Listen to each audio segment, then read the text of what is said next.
ఉమ్మడి కరీంనగర్ జిల్లాలో కూడా బీఆర్ఎస్ బలపరిచినటువంటి సర్పంచ్ స్థానాలు చాలా కైవసం చేసుకుంది. అక్కడ బీఆర్ఎస్ అభిమానులు కూడా వారి యొక్క గౌరవం కాపాడుకున్నారు. మొత్తానికి దానికి సంబంధించినటువంటి డీటెయిల్స్ ఇవ్వడానికి మనకు వేణుగోపాల్ సిద్ధంగా ఉన్నాడు. వేణుగోపాల్ చెప్పండి.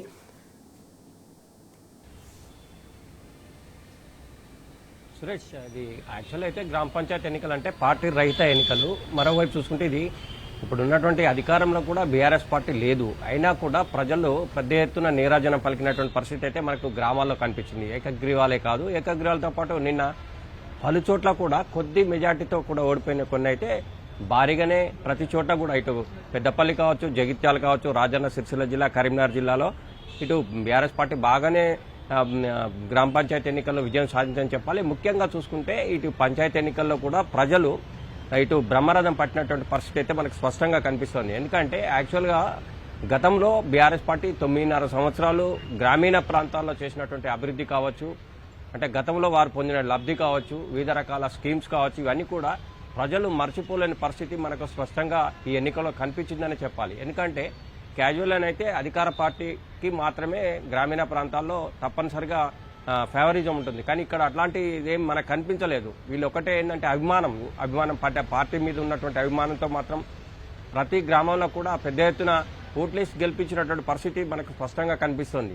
ఇంకోటి ఏంటంటే ఇది బ్యాలెట్కు సంబంధించింది. దీన్ని చూసి మరీ వేయాల్సిన పరిస్థితి ఉంటుంది. ఈ నేపథ్యంలో కూడా స్పష్టంగా ప్రతి ఒక్కరు కూడా గమనించి వేసి గెలిపించినటువంటి పరిస్థితి. ఇంకోవైపు చూసుకుంటే ఇటు వేములవాడ రూరల్ విషయానికి వస్తే కూడా చింతల్ తానకు సంబంధించిన మురళి అనే ఇతను మామూలుగా ఒకప్పుడు వార్డు మెంబర్గా గెలిచినటువంటి వ్యక్తి. ఇతను తర్వాత సర్పంచ్గా కూడా పోటీ చేసినటువంటి పరిస్థితి. అన్ఎక్స్పెక్టెడ్గా బ్యాడ్ లక్ ఏంటంటే హార్ట్ అటాక్తో చనిపోయినటువంటి పరిస్థితి. బీఆర్ఎస్ పార్టీ సపోర్ట్ చేసినటువంటి వ్యక్తి.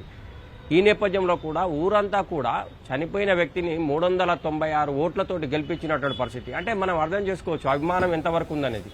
అంటే ప్రజలు ఇప్పటికి కూడా ఇప్పుడున్నటువంటి పరిస్థితిలో వాళ్ళ అభిమానాన్ని మర్చిపోలేకపోతున్నటువంటి పరిస్థితి మనకు స్పష్టంగా ప్రతి చోట కూడా కనిపించింది.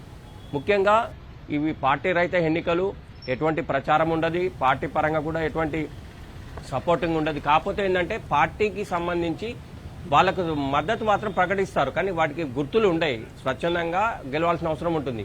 ఈ నేపథ్యంలో కూడా అంటే ఈ మొత్తం ఉమ్మడి కరీంనగర్ జిల్లా విషయానికి వస్తే సురేష్ 398 గాను అంటే 120 బీఆర్ఎస్ సపోర్టర్స్ వచ్చినటువంటి పరిస్థితి, ఇటు 198 కాంగ్రెస్. అంటే దీన్ని బట్టి మాట్లాడండి అంటే ఎడ్జ్ వరకు కూడా బీఆర్ఎస్ సంబంధించినటువంటి పంచాయతీ ఎన్నికల్లో ప్రతి ఒక్కరు కూడా గెలిచినటువంటి పరిస్థితి మనకు స్పష్టంగా కనిపించింది.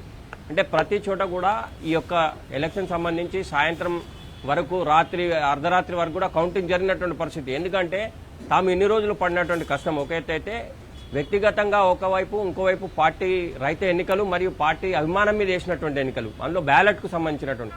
అయినా కూడా స్పష్టంగా ప్రజలు బ్యాలెట్ను చూసుకుంటూ వారికి నచ్చిన వారికి వేశారంటే అందులో అధికారంలో లేకున్నా కూడా గత 10 సంవత్సరాలు చేసినటువంటి అభివృద్ధిని దృష్టిలో పెట్టుకొని పోటాపోటీగా వచ్చినటువంటి పరిస్థితి చూస్తే మాత్రం గ్రామీణ ప్రాంతాల్లో ఇప్పటికి కూడా చెక్కు చేరలేనే చెప్పాలి.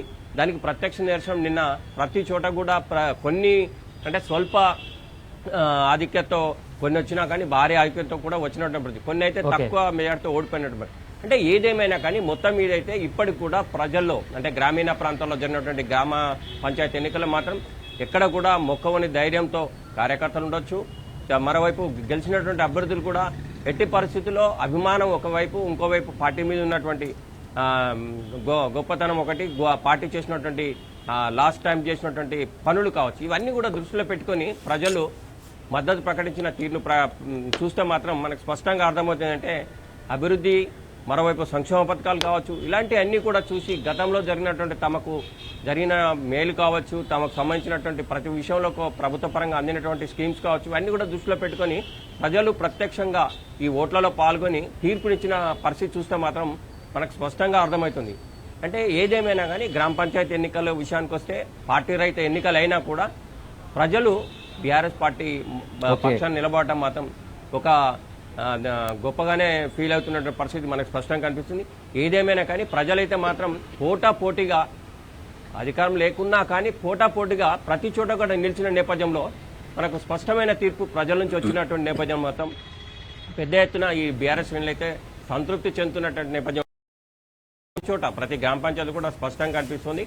ఇక రెండవది కూడా ఉన్నది, అంటే 3 విడతలు ఉన్నది. ఫస్ట్ మొదటి విడత మాత్రం ఇటు జగిత్యాల కావచ్చు, పెద్దపల్లి కావచ్చు, కరీంనగర్, రాజన్న సిరిసిల్ల జిల్లాలో విజయకేతనం ఎగరవేసినటువంటి బీఆర్ఎస్ పార్టీ రెండో దాంట్లో కూడా అదే విధంగా వెళ్లేందుకు సంసిద్ధమవుతున్నటువంటి పరిస్థితి అయితే మనకు స్పష్టంగా కనిపిస్తున్నాయి సురేష్.